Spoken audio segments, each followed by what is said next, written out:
दोस्ती रोटी, स्वाद और दोस्ती का अनोखा संगम। दोस्ती रोटी दो नामों का मेल जो टेस्ट और दोस्ती दोनों का प्रतीक है। ये एक अनोखी रोटी है जो दो पतली पतली रोटियों को मिलाकर बनाई जाती है जो दोस्ती के मजबूत। इस स्वादिष्ट रोटी के जरिए आज मैं आपके साथ एक ऐसी रेसिपी शेयर करूंगी जिसमें हम स्वादिष्ट दाल, रंगीन सब्जियां और मसालों का यूज करेंगे। तो देर किस बात की, चलिए फटाफट से शुरू करते हैं। इसके लिए वीडियो को कम्प्लीटली देखिएगा और प्लीज वीडियो पसंद आए तो वीडियो को लाइक, शेयर और सब्सक्राइब करना नहीं भूलिएगा।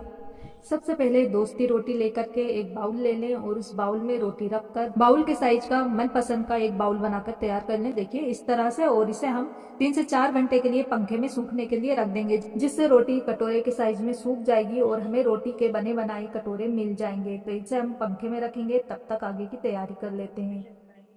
समर के लिए, समर में हमारी जो हेल्थ है भी अच्छी रहे, दिल दिमाग भी तरोताज़ा रहे और हमें पौष्टिक चीज़ भी मिले, हेल्दी चीज़ भी मिले, कम तेल की मिले और फटाफट घर की चीज़ों से बहुत आसानी से बन जाए। हमें चाहिए, दो मैंने लिए हैं मुनगा की फली, इसको हम छील कर और इसके 2-2 इंच के इतने बड़े बड़े टुकड़े कट कर लेंगे। ठीक है, 3 मैं यहाँ पर ले रही हूँ बैंगन, छोटे वाले बैंगन है, नमक के पानी में कट करेंगे और फिर निचोड़ करके निकाल लेंगे। इससे क्या होता है, इसकी बादी गुण जो होता है बैंगन का निकल जाता है। 2 टमाटर को बारीक बारीक चॉप करके लेंगे। एक गाजर है, इसके छोटे छोटे पीस में इसे कट कर लेंगे। छीलने के बाद ये लौकी का पीस है तो एक बड़ा पीस लेंगे इसमें से हम और उसे छीलेंगे, छीलकर इसके भी छोटे छोटे पीस में हम कट करेंगे। तो चलिए पहले हम सब्जी को कट कर लेते हैं। तो सब्जियों को मैंने कट कर लिया है। गाजर को मैंने छोटे छोटे इतने बड़े बड़े और लंबे पीस में कट किया है और 1-1 इंच के हमारे लौकी के पीस हैं। और ये देखिए सूरजनी की फली को मैंने इस तरह से पीसेस में कट कर दिया, 2-2 इंच का छील कर। और यहाँ पर हमने बैंगन के भी छोटे छोटे पीस कट कर लिए और इसे हमने नमक के पानी में डाल दिया। इससे ये काले भी नहीं पड़ेंगे और इसका बादी गुण जो होता है वो भी निकल जाएगा। टमाटर जो है इसे भी बारीक बारीक कट कर लिया है। अब चले रेसिपी बनाना स्टार्ट करते हैं। अच्छा, यहाँ पर मैं दालें ले रही हूँ। तो चने की दाल है मेरे पास 3/4 कप और इसी कप से हम सारी दालें नापेंगे और दालें जो हैं बराबर बराबर क्वांटिटी में है। तो इतनी हमारे पास राहर की दाल है, मूंग की दाल और मसूर की दाल, सारी दालें एक बराबर बराबर है। इतना 3/4 कप से बाउल लेंगे, इसमें इन्हें पलट लेंगे और इन्हें धो लेंगे। सारी दालें मैंने बाउल में पलट ली हैं। इन सबको हम इकट्ठे इसे धो लेंगे 3 बार साफ पानी से। तो चलिए दालों को मैं धोकर अलग रख लेती हूँ। इसके बाद क्या करना है, सबसे पहले हम गैस ऑन करेंगे। इस पर एक पैन रखेंगे नॉन स्टिक और इसमें हम डाल देंगे 1 गिलास भर के पानी, स्वाद के अनुसार नमक और मुनगा। मुनगे को जो है अलग से ही उबालना होता है क्योंकि ये बहुत जल्दी सॉफ्ट हो जाता है और अगर इसे हम दालों के साथ उबालेंगे ना तो ये घुट जाएगा, इसलिए इसे हमें अलग से उबालना है। इसे अच्छे से चला दें और इसे कवर करेंगे। और इतना करने के बाद दूसरी साइड का गैस चूल्हा ऑन करें और इस पर एक कुकर रख दें। इसमें हम डाल देंगे 1 बड़ा चम्मच तेल और तेल को गर्म करेंगे। तेल जैसे ही गर्म होगा इसमें हम 1 चाय का चमचा जीरा डालेंगे। जीरे को थोड़ी देर के लिए चटकने देंगे। साथ में इसमें हम करी पत्ता डाल थोड़ा सा और इसमें हम डाल देंगे 1 प्याज स्लाइस में कटी हुई और 4 हरी मिर्ची बारीक बारीक चॉप की हुई। डाल करके प्याज को हम सुनहरा भून लेंगे। अब इसमें हम डाल देंगे 1 चाय का चमचा अदरक लहसुन का पेस्ट और इसे 1 से 2 मिनट के लिए भून लेंगे जिससे अदरक लहसुन का कच्चापन निकल जाएगा। अदरक लहसुन का पेस्ट भून गया है, इसमें हम डाल देंगे टमाटर बारीक चॉप किए जो हमने बारीक चॉप करके रखे थे और टमाटर को हमें मीडियम फ्लेम पर सॉफ्ट होने तक भून लेना। देखिए टमाटर जो है हल्के से सॉफ्ट हो चले हैं। अब इसमें हम एक करेंगे मसाले, आधा चम्मच हल्दी का पाउडर, इतना ही हम लाल मिर्च पाउडर डालेंगे, नमक स्वाद के अनुसार, 1 चमचा लेंगे धनिया पाउडर, 1 चाय का चम्मच इसमें हम डालेंगे गरम मसाला पाउडर और इन सबको अच्छे से मिक्स कर लेंगे।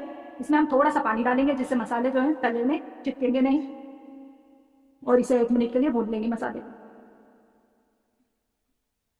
अच्छे से भुन गए हैं, इससे अच्छी खुशबू आ रही है और ये देखिए तेल जो है कुकर के किनारे पर मसाले में छोड़ दिया है। इसका मतलब है मसाले अच्छे से भुन गए। अब इसमें हम डालेंगे सब्जियां। तो ये जो बैंगन हमने छोटे छोटे पीस में कट करके पानी में रखे थे, इन्हें पानी से मैंने निचोड़ कर निकाल लिया है, ये डाल देंगे। साथ में हम गाजर और लौकी डाल देंगे, अच्छे से मिक्स करेंगे और सब्जियों को मसाले के साथ थोड़ी देर के लिए सोटे कर लेंगे।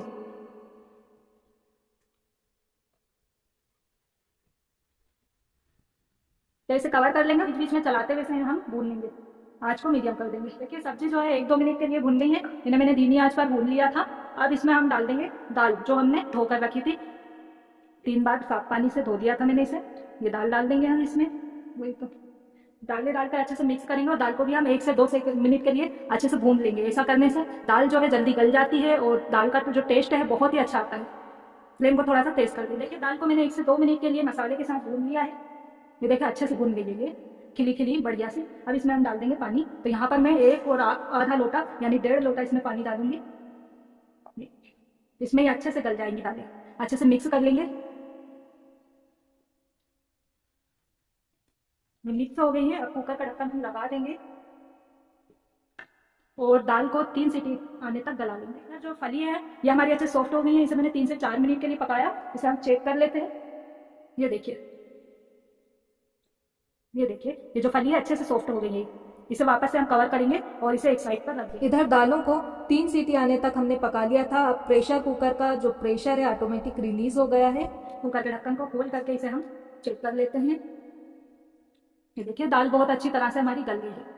इन्हें हम हल्का सा ऐसे चम्मच चला के घोट लेंगे। अच्छे से घुट गई है। हमने गैस को दोबारा से चालू कर दिया है। आधा कटोरी इमली का पल्प, मैंने इमली को रात भर के लिए भिगो दिया था और इस सुबह में इसका पल्प निकाल लिया है। एक छोटी सी डली मैंने गुड़ लिया है, क्रम्बल करके ये इसमें डाल देंगे और इसे हम अच्छी तरह से मिक्स कर लेंगे। देखिए, मिक्स करके रख लेंगे। कुकर को इसके ऊपर रख दिया। इसमें हमने जो इमली का पल्प और गुड़ मिलाकर रखा था ना, ये डाल देंगे। इससे बहुत अच्छा टेस्ट आएगा इसका। डालकर अच्छे से मिक्स कर देंगे। साथ में इसमें हम डाल देंगे ये जो हमने मोरिंगा सहजन की फलियां ना बॉईल करके रखी थी, डालकर अच्छे से मिक्स कर देंगे। ये देखिए, अब इसमें एक उबाला आने तक इसे हम पका लेंगे। ये अच्छे से मिक्स हो गई है, इसे कवर करेंगे। सांभर में अच्छी तरह से उबाल आ गया है। अब इसमें हम डालेंगे 1 चाय का चम्मच ये सांभर मसाला डाल देंगे। साथ में इसमें हम हरा धनिया डाल देंगे बारीक कटा हुआ और इसे अच्छे से मिक्स कर देंगे। तो देखिए, बहुत ही टेस्टी और मजेदार सांभर बनकर के तैयार हो गया है। इसे हम गर्मा गर्म सर्व करेंगे। तो जो हमने रोटी के बाउल बनाए थे ना, इसमें मैं इसे सर्व करूंगी। 3 से 4 घंटे पंखे में रखने की वजह से ये कटोरे अच्छी तरह से सूख गए हैं और इसमें मैं छोटी छोटी सी इडलियां डालकर इसे सर्व करूंगी। ये छोटी छोटी सी मिनी इडलियों की वीडियो मैंने अपने चैनल पर अपलोड कर रखी है। अगर आप कहेंगे तो इसका लिंक जो है मैं आपको डिस्क्रिप्शन बॉक्स में दे दूंगी, आप इसे वहां से चेकआउट कर लीजिएगा। रेसिपी पसंद आई हो तो प्लीज वीडियो को लाइक शेयर और सब्सक्राइब करना नहीं भूलिएगा।